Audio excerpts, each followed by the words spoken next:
Hello, and welcome to Living English. Today, we'll be talking about possibilities and how to describe objects.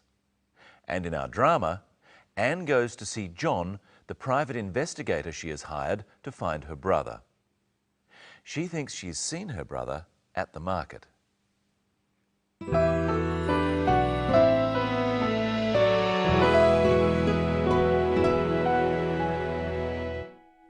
I thought I saw David at the market, but I didn't get a very good look and I lost him in the crowd. Oh, when was this? Just yesterday. How long since you've seen him? Nearly 2 years. Are you sure you'd recognise him now? Of course. He's my brother. It's just, I'm thinking he might have changed his appearance if he didn't want to be found. Mr. Barber, I would recognise my brother, believe me. Of course, I'm sorry. Maybe you did see him at the market. It's just, you've been thinking about him a lot. The mind plays tricks, you know. Suppose so. Maybe it wasn't him. I don't know. Is there anything that would positively identify him? A jewellery, a scar, anything? His watch. My father gave it to him. He always wears it. Can you describe it? It's an old-fashioned watch, an Omega. It was our grandfather's. What's the band made of? Silver. And the watch has an inscription. It says, "To my son, Norman." Norman? That's our father's name. Grandfather gave it to him. Norman. In Chinese. In Chinese. He might have a neckband. I gave it to him as a going-away present. What's it like? It's made of tortoiseshell. It's a disc with a design like this. Yin Yang. That's right, you know it. The band is made of leather. He said he'd always wear it. Yes, well, it's just not much, but it's something, I suppose. I'll call you next week with some news. I hope so.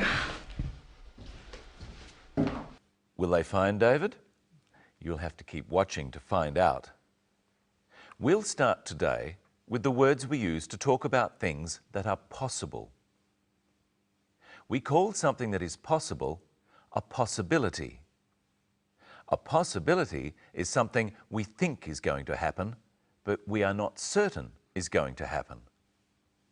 You can say, "It will rain today," if you are certain that rain is coming. But if you're not certain, if you think that it could also not rain, you say, "It might rain today." "It might rain today" is talking about a possibility. We can also use the word might to talk about things that were possible in the past. Listen to what John says about Anne's brother. It's just, I'm thinking he might have changed his appearance if he didn't want to be found. He might have changed his appearance. This doesn't mean that he has changed the way he looks. It means that it's possible that sometime in the past he has changed his appearance. It's also possible that he hasn't changed his appearance. When we use might to talk about the past, we always use it with have. He might have changed. Now listen to John talk about the possibility that Anne saw her brother at the market. Maybe you did see him at the market. Maybe you did see him. Maybe is one of the words with the same meaning as might. It means it's possible that. It's possible that you did see him. He could also have said, perhaps you did see him. But you can't use the word might with simple past tenses. The past tense of I see you is I saw you, or I did see you. You can't use might with saw or did see. You must use the past participle. This is the form of a verb used with have. The past participle of see is seen. I have seen you. So instead of saying, maybe you did see him, John could have said, you might have seen him. In regular verbs, or when the ed ending is used to form the past tense, such as in the word changed, the past participle has the same form. Changed is the simple past tense and the past participle. He changed, he might have changed. Try saying, he might have changed his appearance with the clip.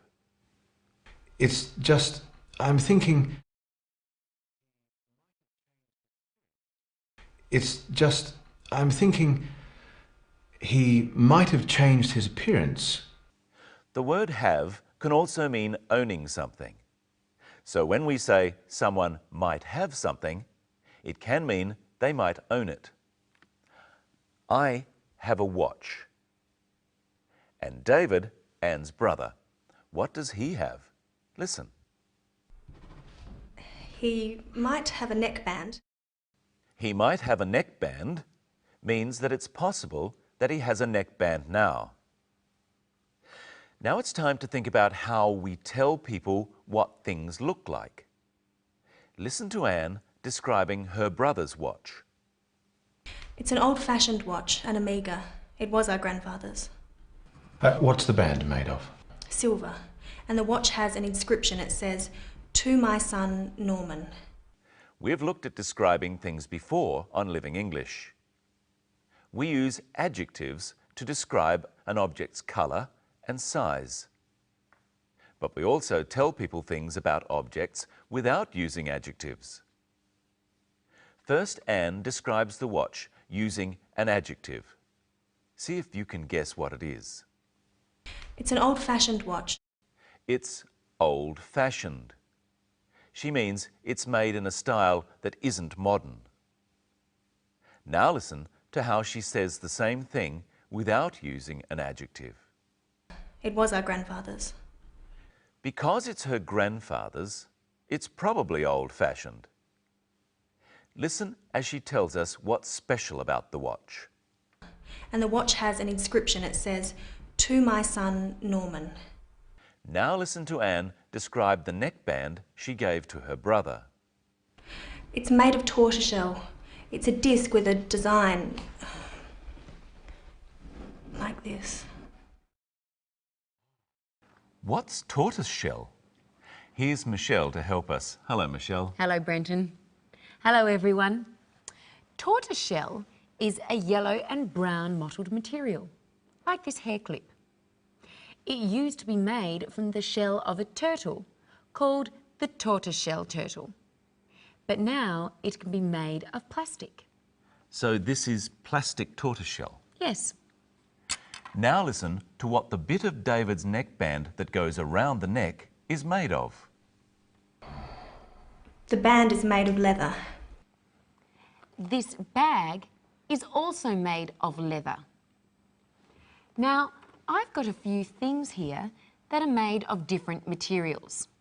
You tell me what material they are made of, and at home, put it in a sentence, such as, the bag is made of leather. First, the vase. Glass. The vase is made of glass. Next, the spoon.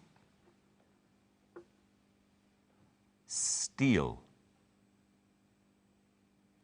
The spoon is made of steel. The cup. China. The cup is made of china. The T-shirt. Cotton. The T-shirt is made of cotton. The book. Paper. The book is made of paper. Now you ask the questions, like this. The book. What's the book made of? It's made of paper. The spoon. What's the spoon made of? It's made of steel. The bag. What's the bag made of? It's made of leather. What metal is the band of the watch that Anne's brother always wears? What's the band made of? Silver. It's made of silver. Silver is another metal. It's an expensive metal, or a precious metal. What's another precious metal, Brenton? Gold. We have some things made of different materials. Let's describe their properties and see if you can guess what they are made of and what object it is. What are properties? Well, we'll find out. First, it's hard, it's transparent, and it breaks easily. What does transparent mean?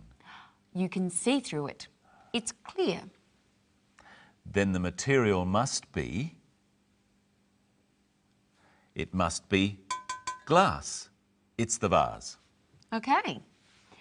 This one is shiny, it's hard, it's opaque, and it comes from a mineral. Opaque means you can't see through it. What do you think it is? It's a metal. It's steel. So the object is the spoon. It's another metal, it's shiny, but it's pliable. Pliable? You can bend it easily. Then it's tin.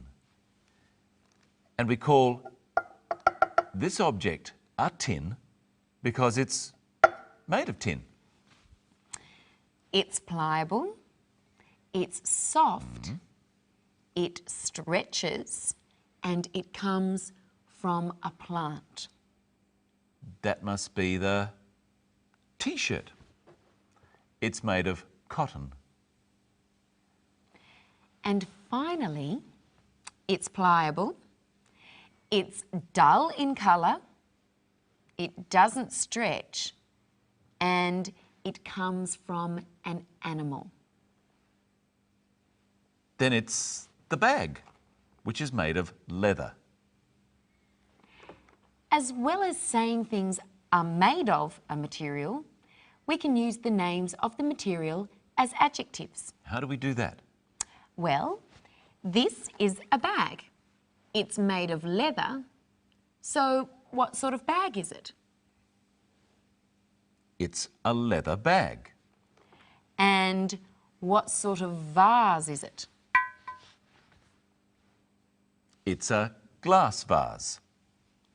And what sort of T-shirt is it? It's a cotton T-shirt. What about the book? We don't say it's a paper book because books are always paper. But I would call this a paper bag. What about the spoon? Well, this is a metal spoon or a steel spoon. But what about this one? It's not a wood spoon, but a wooden spoon. The adjective from the word wood is wooden. Well, that's enough for today. We learned how to use might and might have and the names of some common materials. Next time, we'll look at visiting the doctor. And the present perfect continuous tense.